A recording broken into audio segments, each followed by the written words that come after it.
Welcome back to Gin Reviews from South Florida. Tonight we're going to Dripping Springs, Texas, and we're going to be reviewing Treaty Oaks Waterloo No. 9 Gin.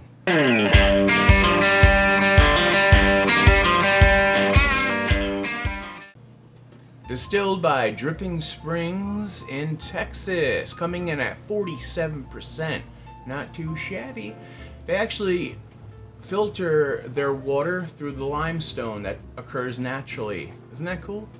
Botanicals: lavender, a juniper, of course, grapefruit, pecans or pecans, wherever you're from, orris root, coriander, anise, ginger, licorice root. Not too bad of a profile.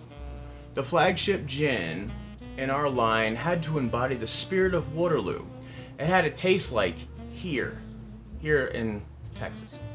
While paying homage to traditional dry gins, Waterloo No. 9 Gin is crafted in the new American style, distilled with lavender, grapefruit, and pecan for a true taste of place. And that's true. We vapor infuse the 9 botanicals during the distillation process to extract the truest essence of each flavor. We then proof down with limestone filtered spring water and bottle it at 94 proof. 1.75 liter. We could finally get these big guys now to us, the consumer, not just bars and restaurants. Very cool. So, as you can see, I have dabbled. And this is not my first bottle of No. 9. It's hard to go into in detail, but I had a review set up in the past in Tennessee, and let's just say me and my buddy drank a little bit too much of this, and I really don't feel comfortable showing the whole thing, but here's a little bit of it. I get to pop this bastard open, because as you can hear, Tone is here, and he's rocking the acoustic. The one that I got from the Salation. But we're going to try this the Waterloo No. 9. Okay, are you ready? Number 9. Number 9, Dream of Waterloo, with the Yapon made in Dripping Springs. Dripping Springs? That sounds like a dream I had the other night. Tonight I'll be using this Shooter McGavin here to get a better sense of the nose.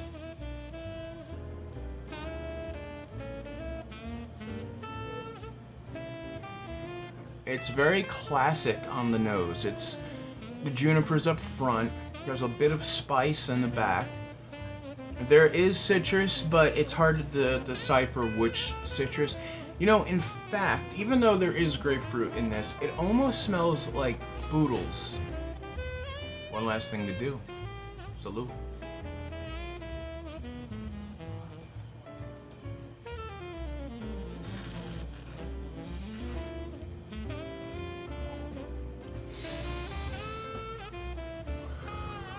Oh, 47%, how I missed you. Okay.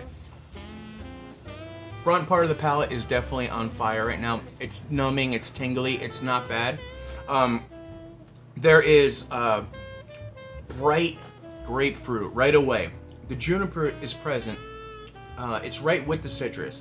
But the grapefruit pith is what I'm tasting. The pecan.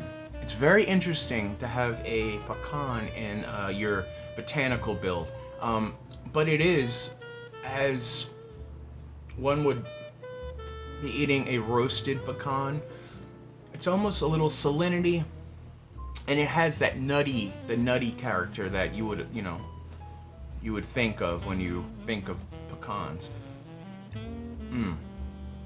So I always use this gin as a gin and tonic gin, but I have never made a martini with it, so we're gonna have to do a martini with it just because. Alright, so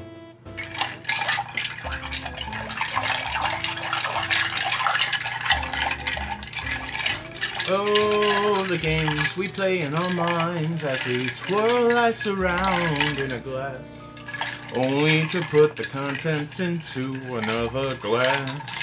A doobity. Alright. I usually do that to tell if it's cold enough.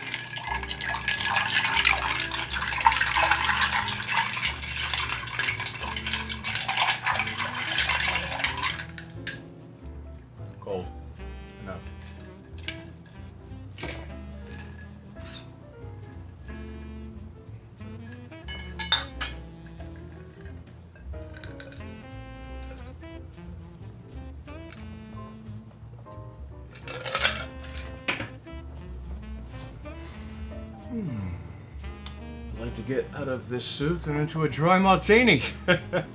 Well, let's just make that a reality, shall we? Salute.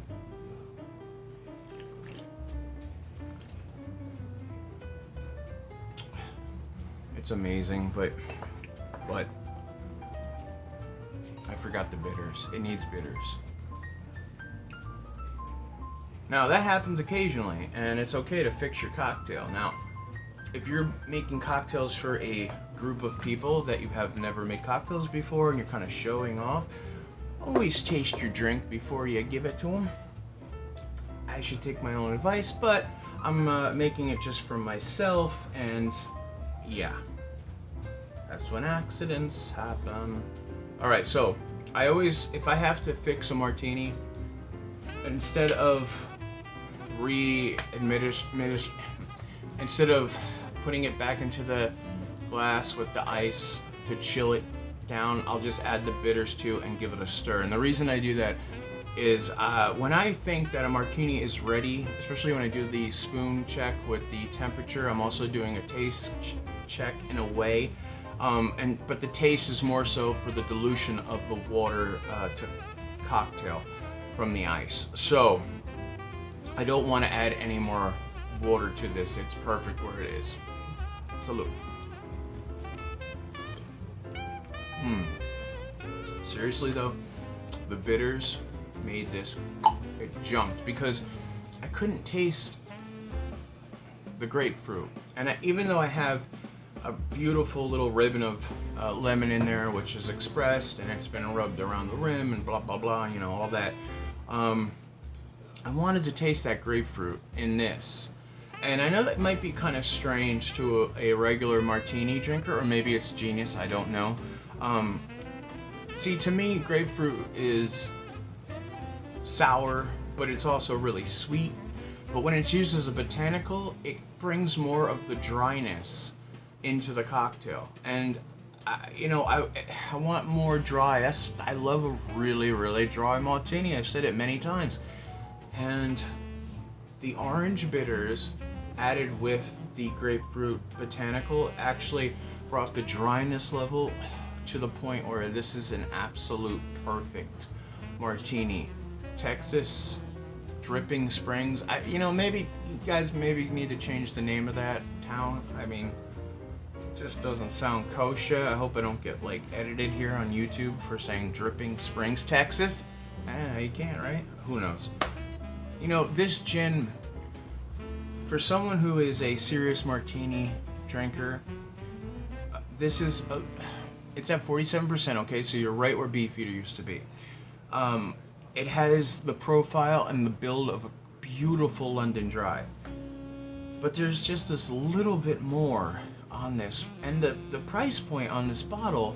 If I told you I bought this almost half a gallon size bottle for $14, would you think I was lying? No, I swear to God, it's $14. And they had like 9 more of them, so I bought 4. But hey, you know, between you and me. Anyway,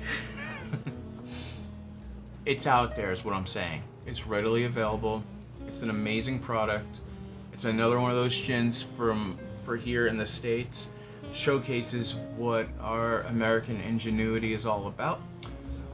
So on that, I will say, from me to you to me, and to everyone here in the States, from sea to shining sea, I wish you a wonderful evening, night, and morning. Thank you so much for coming in and checking out my channel. If you're one of my longtime subscribers, bless you, thank you. If you're one of my new look around, see maybe if this is the channel for you and you're into gin, or if you want to know more about which gins are great for this, or you want to even know a little bit of the history or where the gin comes from, that's where you go to. I'm gonna tell you. Have a good night, salute, and I'm gonna enjoy the hell out of this, you bastards. Hello, it's me again, the cow. Moo, moo. Listen, I don't think you took my words of wisdom to heart. You must subscribe, or I am going to gore him. You see? My show of horns? Right in his gin-soaked side. Subscribe.